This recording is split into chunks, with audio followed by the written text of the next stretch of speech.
Hello friends, welcome to the Neurolicious Podcast. This is a space where we can talk openly about parenting neurodiverse kids. I'm Emily, founder and director of Mummel Road, an NDIS registered autism specific service. I'm also the mum of 3 kids and my eldest has a ton of neurospice. And I'm Kylie. I'm a paediatric occupational therapist who has a special interest in ADHD, autism and building connection with kids who don't really seem to like anyone. We are the brains trust you need. And we hope the Neurolicious Podcast helps you learn a few things and feel not so alone. So settle in for another episode on Neurolicious. Hi, my name's Emily. And I'm Annabel. We are the Neurolicious Podcast. Kylie was actually caught up with her work. She's working with clients tonight.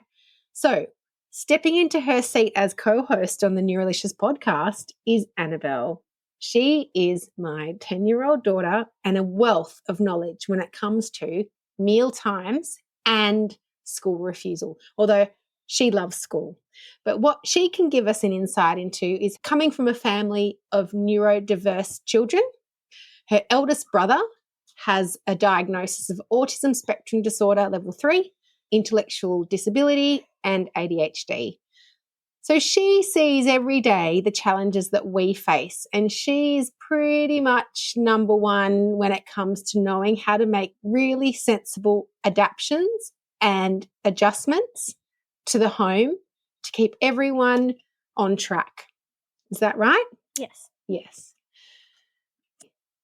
In the latest Parenting Outloud episode from Mamamia, who we love, they touched on 2 really relatable challenges: mealtimes in small homes and school refusal. And honestly, these are 2 things we hear all about all the time from the families that we help in a clinical capacity.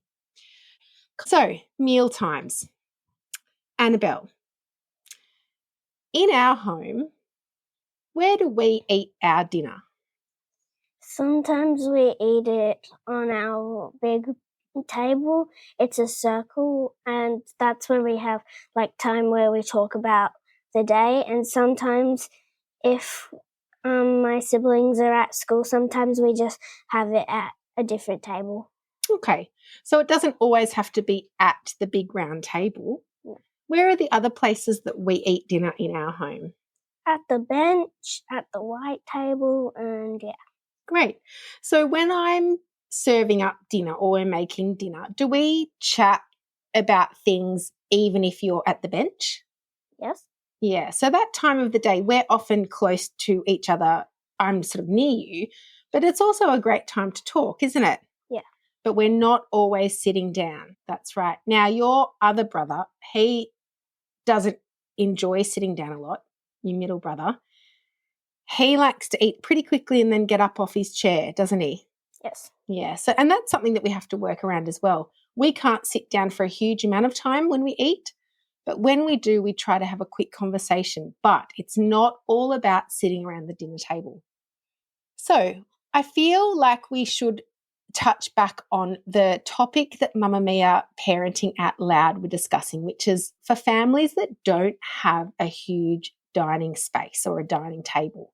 How can they build in predictability and consistency around mealtimes to have that connection?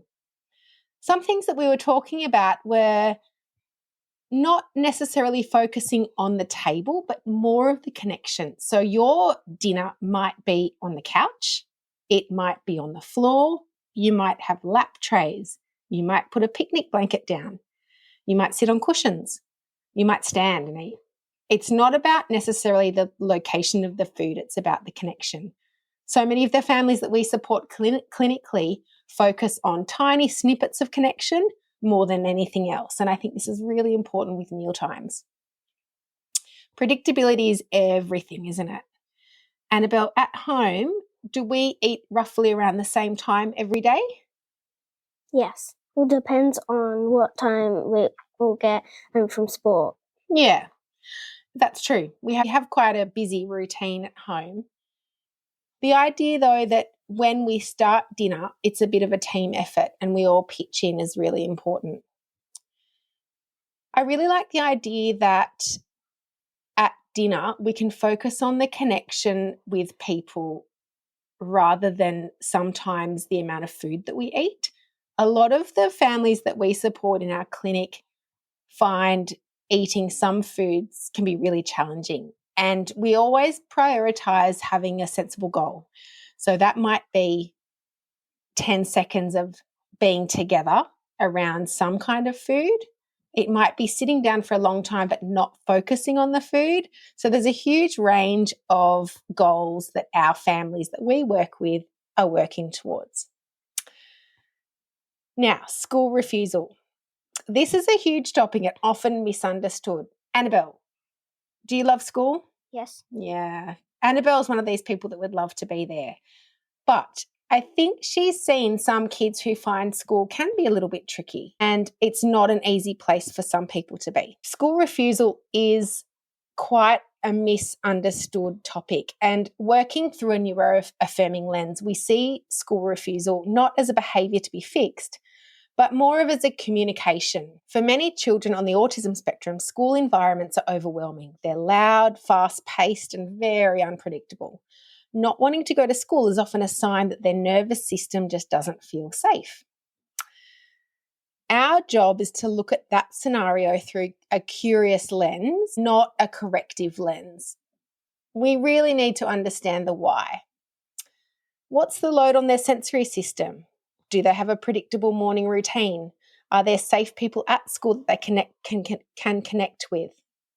Sometimes success looks like reducing days or building back gradually, and supportive strategies at home and at school can increase their capacity and attendance over time.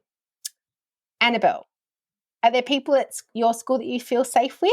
Yes. Like teachers and friends? What do you like most about school?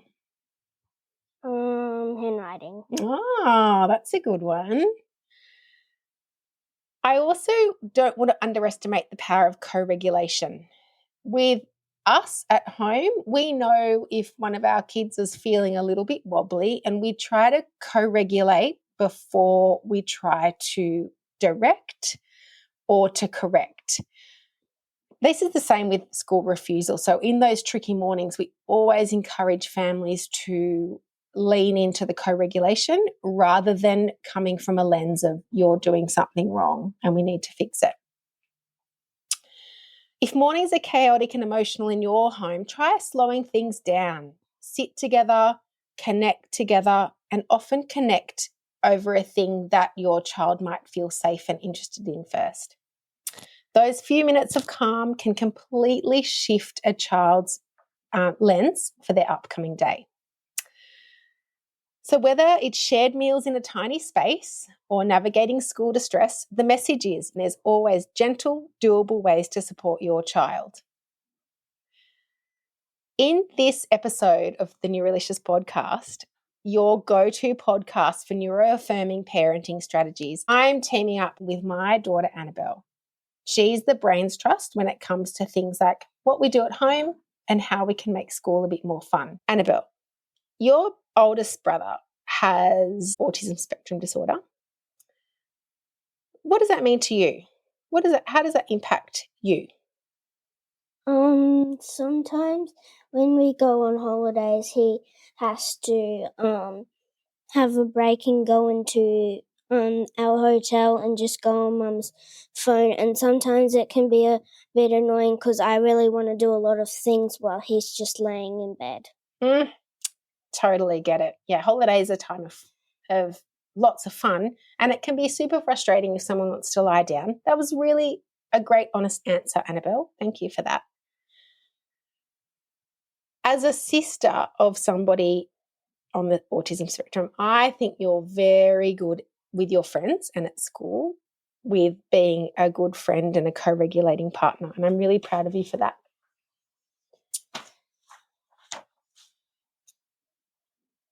I've really loved unpacking these two really important topics today.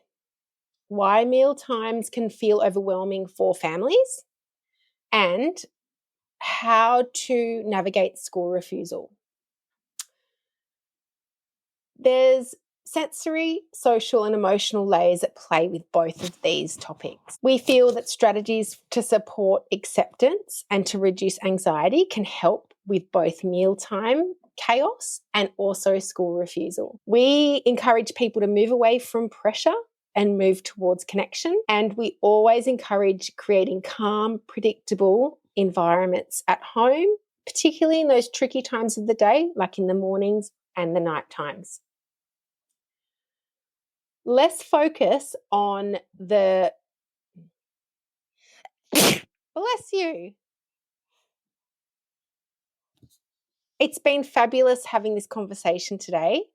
Kylie's fill-in co-host, Annabel, has done a wonderful job. I think you should be a regular on the podcast now. I agree.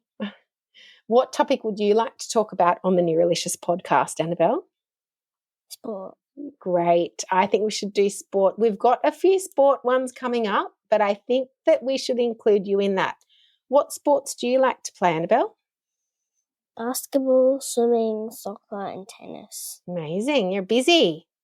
Well, we will dive headlong into those sporting topics in our next podcast of Neurolicious. Until then, we always encourage you to be kind to yourself. Annabel, can you be kind to yourself? Yeah. Bye for now.